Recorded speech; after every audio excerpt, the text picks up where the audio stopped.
अस्सलाम वालेकुम नाज़रीन, मैं हूं नम शेख। आज दिन है बुध का, बल्कि अब जुमेरात हो चुकी है। और ये वीडियो मैं 12 बजे के बाद बना रही हूँ, इसलिए जुमेरात का दिन है और 18 जनवरी हो चुकी है। तो आज का जो दिन था वो बहुत इम्पोर्टेंट था।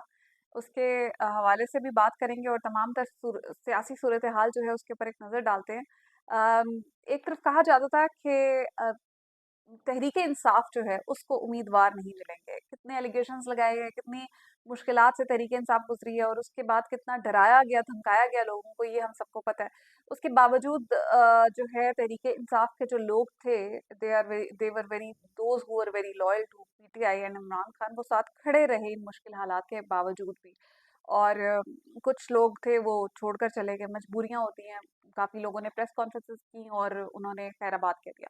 लेकिन इसी तरह से कहा ये जा रहा था कि जितना प्रेशर डाला गया है, जितना डराया धमकाया गया है लोगों को, पीटीआई को उम्मीदवार नहीं मिलेंगे खड़े करने के लिए हलकों में से। और आपने देखा कि कितना रश लगा हुआ था, एक की जगह 10-10 लोग एक-एक हलके से उम्मीदवार के लिए खड़े, उन्होंने जो है वो रिक्वेस्ट की हुई थी।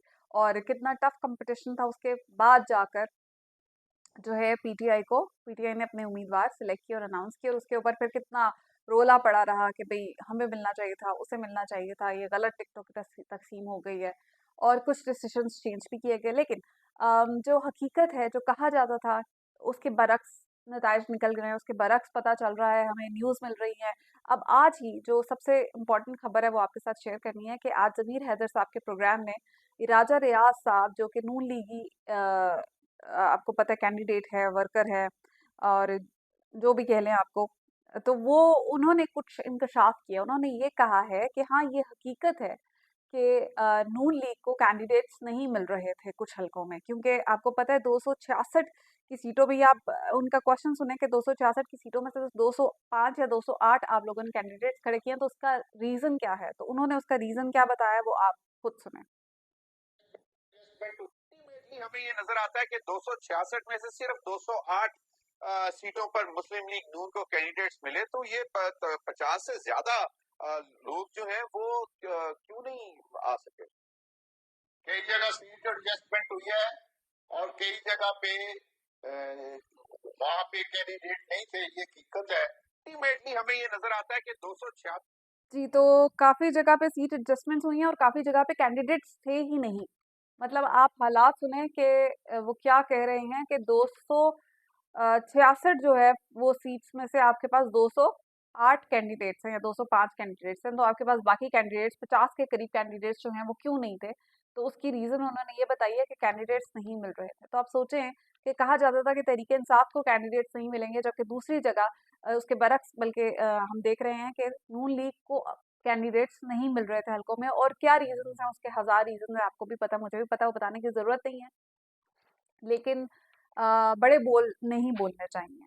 तो खैर, इसके बाद आप इस वक्त जो तरीके इंसाफ के साथ चल रहा है, किस तरह उन्हें इलेक्शन से आउट करने की कोशिश की जा रही है, आपको पता है बल्ले का निशान ले लिया है सुप्रीम कोर्ट ने और उसके ऊपर कितनी तनकीद हुई है।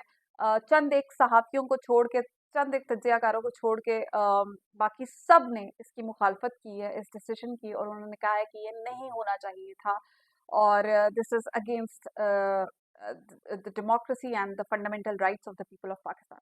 तो ये आपको पता है हालात चल रहे हैं। इसके साथ ही पीटीआई की जो सीनियर लीडरशिप है वो जेलों में कैद है। वो लोग जो कॉन्फ्रेंसेस नहीं करे वो जेलों में स्पेशली कैद हैं, और उनको इलेक्शन लड़ने से रोका जा रहा है।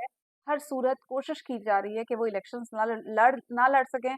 तो आज की कुछ अपडेट्स हैं, वो इस हवाले से आपके साथ शेयर करती हूँ कि पीटीआई के क्या हालात चल रहे हैं। इमरान खान जो है वो इलेक्शन नहीं लड़ सकते। आज उनका डिसीजन आ गया लाहौर हाई कोर्ट से। उन्होंने अपील की हुई थी लाहौर हाई कोर्ट में आरओ और जो अपीलेट ट्रिब्यूनल्स हैं उनके खिलाफ, कि उन्होंने इलेक्शंस में इनके कागजात नामजदगी जो हैं वो मुस्तरद कर दिए हैं। तो लाहौर हाई कोर्ट ने भी आज उनके एन ए 122 और एन ए 89 जो लाहौर और मियांवाली से उन्होंने अप्लाई किया हुआ था, उसको लाहौर हाई कोर्ट ने उनकी अपील जो है वो मुस्तरद कर दी है कि जो उन्होंने कहा है कि आरओ का जो डिसीजन है और अपीलेट ट्रिब्यूनल का जो डिसीजन है वो बरकरार रहेगा और इमरान खान इलेक्शन नहीं लड़ सकते। और सेम हुआ है सनम जावेद के साथ, उनकी अपील भी लाहौर हाई कोर्ट ने मुस्तरद कर दी है। उन्होंने भी इसी तरह से पहले आरओ और फिर अपीलेट ट्रिब्यूनल में उनका गया था और उन्होंने कहा, उनको उनके कागजात नामजदगी जो है वो मुस्तरद कर दिए हैं कि वो अहल नहीं है इलेक्शन लड़ने के लिए। फिर आपको ये बताऊं कि मुराद सईद के जो कागजात हैं वो मुराद सईद के कागजात नामजदगी जो है उनसे मुतल्लिक जो है दरख्वास्त उस पर फैसला महफूज कर लिया गया है। आपको थोड़ा सा पढ़ के बता देती हूँ। पेशावर हाई कोर्ट के जस्टिस इश्तियाक इब्राहिम, जस्टिस एजाज और जस्टिस साहिबजादा असदुल्ला पर मुश्तमिल बेंच ने मुराद सईद के कागजात नामजदगी से मुतल्लिक दरख्वास्त पर समाअत की। इस दौरान एडवोकेट जनरल ने दलाइल देते हुए कहा कि जब कोई मफरूर होता है तो कुछ बुनियादी हकूक खो देता है। इश्तिहारी को वोट देने और इलेक्शन लड़ने का हक नहीं है। इस पर जस्टिस एजाज अनवर ने कहा कि ये तो फिर किसी को भी इलेक्शन से रोकने के लिए हथियार के तौर पर इस्तेमाल होगा। अदालत के इस्तफसार पर एडवोकेट जनरल ने मौकफ अपनाया कि जिनके कागजात मंजूर होने उन हुए उनको निशान अलॉट हो चुका है, बैलेट पेपर्स छपवाने के लिए जा चुके हैं, जबकि 9 मई वाकयात में नामजद मुल्जमान के केसेस मिलिट्री कोर्ट्स में चल रहे हैं। तो दौरान समाअत मुराद सईद के वकील ने कहा कि मुराद सईद 9 मई से पहले ही स्क्रीन से गायब हैं, यानी उनके 9 मई से पहले वो स्क्रीन से गायब हैं। मुल्जमान उन्होंने सदर मुमलिकत और चीफ जस्टिस को सिक्योरिटी के लिए खत लिखा। इस पर जस्टिस इश्तियाक इब्राहिम ने कहा कि पंजाब में लोगों ने सरेंडर किया, खवातीन भी जेल में हैं। जज के रिमार्क्स पर मुराद सईद के वकील ने कहा, मेरे मौक्किल के खिलाफ कोई एतराज नहीं था, मेरे मौक्किल के सिर्फ मफरूर होने पर कागजात नामजदगी मुस्तरद हुए हैं। तो जस्टिस इश्तियाक इब्राहिम ने सवाल उठाया कि ट्रिब्यूनल ने कितने मफरूर उम्मीदवारों के कागजात मुस्तरद किए। अदालत के इफ्तिसार पर इलेक्शन कमीशन के वकील ने बताया कि जितना मुझे पता है मुराद सईद के कागजात ही मुस्तरद किए हैं। बाद अज़ां इन दलाइल मुकम्मल होने पर अदालत ने मुराद सईद की दरख्वास्त पर फैसला महफूज कर लिया है। आप देखते हैं कि फैसला कब आता है और फैसला क्या आता है। उसके बाद आपको इम्पोर्टेंट बताऊं कि परवेज इलाही, शाह महमूद कुरैशी जो सीनियर लीडरशिप है, उनके साथ क्या हो रहा है। परवेज इलाही, शाह महमूद कुरैशी, फवाद चौधरी को तो कह भी सकते हैं, नहीं भी कह सकते, और हमाद अजहर की अपीलें मुस्तरद, इलेक्शन नहीं लड़ सकेंगे। लाहौर हाई कोर्ट के जस्टिस अली बाकर नजवी के सरबराही में 3 रुकनी फुल बेंच ने फैसले महफूज फैसले सुना दिए। अदालत ने परवेज इलाही के 7 हलकों से कागजात नामजदगी मुस्तरद करने के खिलाफ दरख्वास्तें खारिज कर दी। फुल बेंच ने ट्रिब्यूनल की जानिब से शाह महमूद कुरैशी के कागजात नामजदगी मुस्तरद करने का फैसला भी बरकरार रखा। ख्याल रहे कि शाह महमूद कुरैशी ने NA 150, NA 151 और PP 218 से कागजात नामजदगी मुस्तरद करने के खिलाफ दरख्वास्तें दायर की थी। फुल बेंच ने फवाद चौधरी और उनकी अहलिया हिबा चौधरी के कागजात नामजदगी भी मुस्तरद कर दिए। लाहौर हाई कोर्ट ने हमाद अजहर, सनम जावेद के कागजात भी मुस्तरद कर दिए। दूसरी जानिब NA 56 से शेख रशीद और NA 71 और PP 46 से उस्मान डार की वालदा रेहाना डार के कागजात नामजदगी मंजूर हुए हैं, मंजूर कर लिए गए हैं। ठीक है, तो ये अभी तक के उनके कागजात नामजदगी जो है वो आप देख सकते हैं कि मंजूर नहीं हो रहे, और चंद एक लोगों के हो रहे हैं, लेकिन सीनियर सीनियर लीडरशिप की बात कर रही हूँ, अदरवाइज तो हो गए हैं 95% लोगों के। लेकिन जो सीनियर लीडरशिप है, जिसमें खुद इमरान खान है, हमाद अजहर है, परवेज इलाही, इन सब के जो है वो रिजेक्ट हो रहे हैं। तो इसके बाद आपको बताऊं कि ये एक तो इस तरह से रोका जा रहा है, पहले बैट का निशान नहीं दिया गया, फिर इस तरह से सीनियर लीडरशिप को रोका जा रहा है, जो लोग अपने लॉयल हैं जमात के साथ उनको रोकने के तरीके।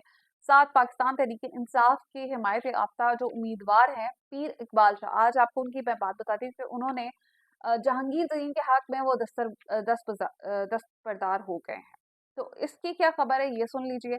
पीर इकबाल शाह NA 155 से PTI के उम्मीदवार थे। उनकी दस्तबरदारी के बाद NA 155 में अब जहांगीर तरीन और सिद्दीक बलोच के दरमियान 1 to 1 मुकाबला होगा। इकबाल शाह के मुबैना तौर पर कहा यह जा रहा है कि ये खैर बाद में बताती हूँ मैं आपको। इकबाल शाह के बेटे आमिर इकबाल शाह ने ऐलान किया है कि मेरे वालिद MNA का इलेक्शन नहीं लड़ेंगे, मैं PP 228 से इंतखाबात में हिस्सा लूंगा। और मुबैना तौर पर कहा यह जा रहा है, इल्जाम ये लगाया जा रहा है कि उनके बेटे जो हैं उनको शायद अगवा किया गया था कोई 13 जनवरी को, और नामालूम अफराद ने उन्हें अगवा किया था, और उसके बाद उनको जो है ये आज उनका ये फैसला आया कि वो इलेक्शन से दस्तबरदार हो रहे हैं।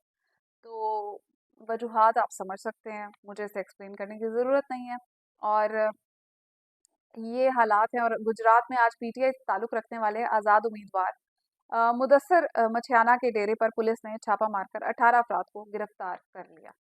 तो ये है जी लेवल प्लेइंग फील्ड PTI के लिए, जबकि दूसरी तरफ नून लीग को कैंडिडेट्स ही नहीं मिल रहे हैं। ये एक तरफ रोका जा रहा है और दूसरी तरफ वो बेचारे, उनके पास वजह ही कुछ नहीं है। तो ये सियासत इस वक़्त मुल्क में सियासत की सूरत-ए-हाल जो है वो यहाँ इस नहज पर पहुँच गई है और शेख रशीद के बारे में आपको अपडेट कर दूँ कि शेख रशीद साहब जो हैं अम, उन्हें आज रावलपिंडी की इंसदाद दहशतगर्दी अदालत ने जिस्मानी रिमांड की उनकी इस्तदा को मुस्तरद कर दिया है। अवामी मुस्लिम लीग के सरबराह शेख रशीद की पुलिस ने गुज़िश्ता रोज़ 9 मई वाक़यात में में ज़मानत ख़ारिज होने पर गिरफ्तार किया था, जिन्हें आज सुबह इंसदाद दहशतगर्दी की अदालत में पेश किया गया। दौरान समाअत थाना न्यू टाउन पुलिस ने शेख रशीद के जिस्मानी रिमांड की इस्तदा की, जबकि इस दौरान वकील सफ़ाई ने शेख रशीद के जिस्मानी रिमांड की मुखालफत की। वकील सफ़ाई ने दलाइल देते हुए कहा कि पुलिस ने शेख रशीद के मुख्तलिफ जलसों के बयानात चलाए हैं। पुलिस की तरफ से चलाए गए बयानात धरने और गुजरांवाला जलसे के थे। पुलिस की तरफ से चलाया गया शेख रशीद का कोई बयान 9 मई का नहीं है। बादअज़ां अदालत ने वकील सफ़ाई के दलाइल और तफ्तीशी अफसर के बयान के बाद पुलिस के जिस्मानी रिमांड की सदा मुस्तरद कर दी और उन्हें जुडिशल रिमांड पर अडियाला जेल भेज दिया। पुलिस ने शेख रशीद का बिस्तर, सिगार, लिबास और दीगर सामान भी उनके हवाले कर दिया।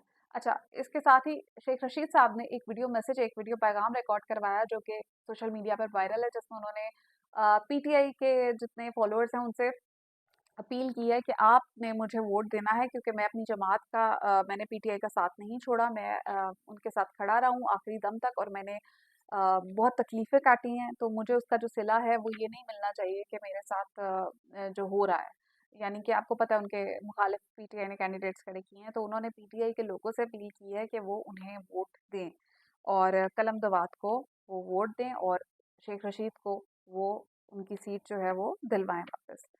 तो ये इस वक़्त की सूरत-ए-हाल है और शेर असल मरवत के हवाले से मैं आपको बताऊँ कि इमरान खान साहब ने शेर असल मरवत को वापस बुलवा लिया है इस्लामाबाद।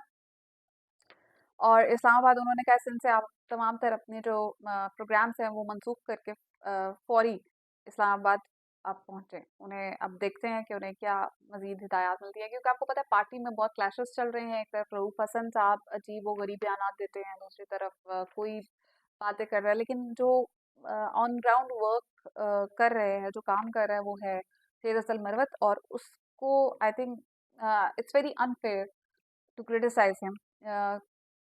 वो जज़्बाती हैं थोड़े से ठीक है, लेकिन ये और पार्टी के अंदर की चीज़ें पार्टी के अंदर रहनी चाहिए। इस तरह स्क्रीन पर आके किसी की भी मतलब एक तरह से तज़लील है, बेइज़्ज़ती है, ये नहीं करना चाहिए और स्पेशली जब आप इतनी क्रिटिकल टाइम्स में से गुज़र रहे हैं, तो आप क्या मैसेज कन्वे कर रहे हैं कि आपको पार्टी के लोग जो कि स्पेशली जो काम कर रहे हैं, उनकी आपको कोई इज़्ज़त और तकरीम की हया नहीं है। तो ये इस वक़्त पार्टी के अंदर जो चल रहा है, वो आपके सामने है। तो अब नेक्स्ट जो है बिलावल जरदारी साहब की जो मज़ायका ख़ेज़ आपको आज का जोक सुनाऊँ वो उन्होंने कहा है, बदीन में उनका शायद जलसा था और उसमें उन्होंने कहा कि शेर अवाम का खून चूसता रहा, इसे चौथी बार वज़ीर-ए-आज़म नहीं बनने देंगे। इस पर मैं क्या कहूँ आप मुझे खुद बता दें, आप कमेंट्स करके बताइएगा कि आपका इसके बारे में क्या ख़्याल है? ये वही शेर है जिसके साथ इन्होंने पीडीएम बनाई है, जिसके साथ इन्होंने हुकूमत चलाई है, जिसके साथ इन्होंने एक-दूसरे के बहन-भाई बनते रहे हैं ये मरियम नवाज़ के साथ और उनकी हुकूमत में पूरी दुनिया के दौरे करते रहे हैं और अब हमें आकर ये बता रहे हैं कि मैं शेर को चौथी बार वज़ीर-ए-आज़म नहीं बनने दूँगा क्योंकि वो खून चूस रहा है। तो ये इन्हें दौरे करते हुए दुनिया के नहीं पता चला उस वक़्त जब ये हुकूमत में थे, उस वक़्त नहीं पता चला कि ये अ, अपने मफादात के लिए इकट्ठे हो जाते हैं और अवाम को समझते हैं कि अवाम बेवकूफ़ है। तो अवाम ने इसका जो जवाब दिया आज मैं आपको उसका वो बल्कि आपको मैं रिकमेंड करूँगी कि वो वीडियो आप दे ज़रूर देखें, नया पाकिस्तान के पेज पे अपलोड हुई होगी। हसनैन ने एक ऐसी वीडियो की है कि मुझे लगता है कि हसनैन का पूरा प्रोग्राम है कि किसी न किसी तरह जो इंतखाबात हैं वो मुलतवी करवा दिए जाएँ क्योंकि हसनैन ने जो वीडियो लगाई है उसमें तकरीबन 100 लोग पिम्स अस्पताल के सामने एक लाइन में लगे हुए थे। वो आई डोंट नो किस चीज़ के लिए थी वो, लेकिन उसमें उसने उन 100 लोगों का या 100 प्लस लोग थे उनका वो सर्वे किया और उनसे पूछा कि आप किसको वोट देंगे तो 85-86% यानी 100 में से 85 80 85 लोग जो थे तकरीबन उन्होंने कहा है कि हम इमरान खान को वोट देंगे। तो ये हालात हैं ऑन ग्राउंड और बाकी के जो बचे हैं उन्होंने बाकी की जमातों के किसी ने नून लीग, किसी ने किसी पार्टी का, किसी ने किसी पार्टी का नाम लिया।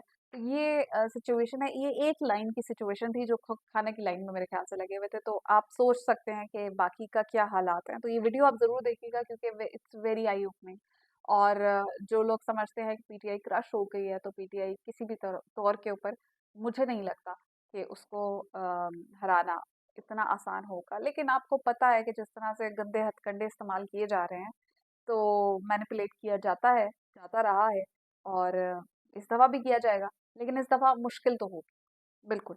अच्छा, साथ ही मैं आपको ये बता दूँ कि ईसीपी ने आज एक इजलास था जिसमें आईजी पंजाब साहब आए हुए थे, उस्मान अनवर साहब, उन्होंने उसके बाद निकल के मीडिया टॉक किया और उन्होंने बताया कि पंजाब में इलेक्शंस के दौरान 19 सियासतदानों को सिक्योरिटी थ्रेट्स हैं, और उन्होंने उनका नाम लेने से गुरेज किया है, लेकिन उन्होंने ये कहा है कि हमारे पास जो सिक्योरिटी थ्रेट्स की इतलात है उसमें 19 सियासतदान है। साथ ही उन्होंने कहा है कि 92,000 सिक्योरिटी एहलकारों की किल्लत का जो है हमें सामना है। तो लेकिन इसके बावजूद सूबे में इंतखाबात के लिए हालात साजगार हैं। अभी तक तो ये कह रहे हैं, लेकिन ये जो सब बातें हैं, ये इंडिकेशंस हैं किसी तरफ जा रहे हैं हालात। आप समझ सकते हैं कि कुछ भी हो सकता है। साथ अब ईरान के मामले के ऊपर नज़र डाल लेते हैं कि पाकिस्तान में आपको पता है कि हालिया कल के दिन में ईरान ने मिसाइल और ड्रोन अटैक किए थे पाकिस्तान की हदूद के अंदर, जिसके ऊपर काफ़ी पाकिस्तान में जो अवाम है उन्होंने अपना अफसोस का इजहार किया, और उन्होंने कहा है कि हम इसकी मजम्मत करते हैं और हम इसको रिटेलिएट करना चाहिए पाकिस्तान को। और उन्होंने इमरान खान की स्टेटमेंट को काफ़ी मिस किया कि पाकिस्तान रिटेलिएट करेगा नहीं, सोचेगा नहीं, रिटेलिएट करेगा।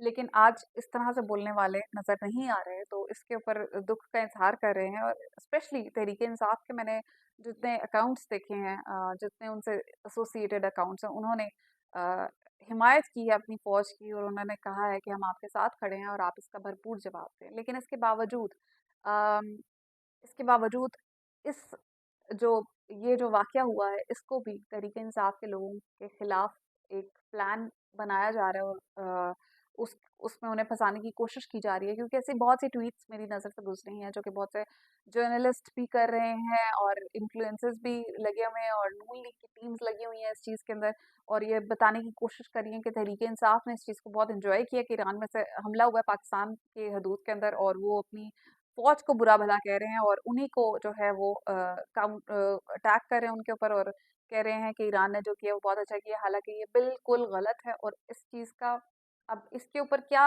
एक झूठा प्रोपेगेंडा चल रहा है और क्या बनाया जा रहा है, वो आप देख सकते हैं। मतलब एक तरफ ये हालात है कि ईरान जो है वो उसके उसकी तरफ से एक सीरियस अटैक किया गया पाकिस्तान के ऊपर, और चाहे जो भी रीज़न है, और साथ ही उस दूसरी तरफ आप अपने ही लोगों को उसको एक बहाना बना के टारगेट करने की कोशिश कर रहे हैं। दैट्स वेरी अनफॉर्चुनेट, और मेरे ख्याल से कोई भी पाकिस्तानी इस चीज़ को एंजॉय नहीं कर सकता, अपने मुल्क के ऊपर हमले को एंजॉय नहीं कर सकता, ना ही अपनी फ़ौज के खिलाफ इस मौके पर स्पेशली कोई बात कर सकता है। लेकिन देखते हैं अब इसके ऊपर क्या होता है। इस वक़्त होने को कुछ भी हो सकता है और कुछ कहा नहीं जा सकता। तो अब तक के लिए इतना ही। मैंने लास्ट पार्ट जो है उसको शॉर्ट कर दिया, लेकिन उससे नेक्स्ट वीडियो में आपसे बात करेंगे। उसके ऊपर आपको ईरान के जो सफ़ीर है, हमने उसे आज वापस बुला लिया, अपने अपने सफ़ीर को, और उनका सफ़ीर जो है उन्होंने उसे मुल्क बदर करने का अ, मैसेज कन्वे कर दिया। तो अब तक की ये अपडेट्स हैं, मज़ीद अपडेट्स में नेक्स्ट वीडियो में बात करें। अल्लाह हाफ़िज़।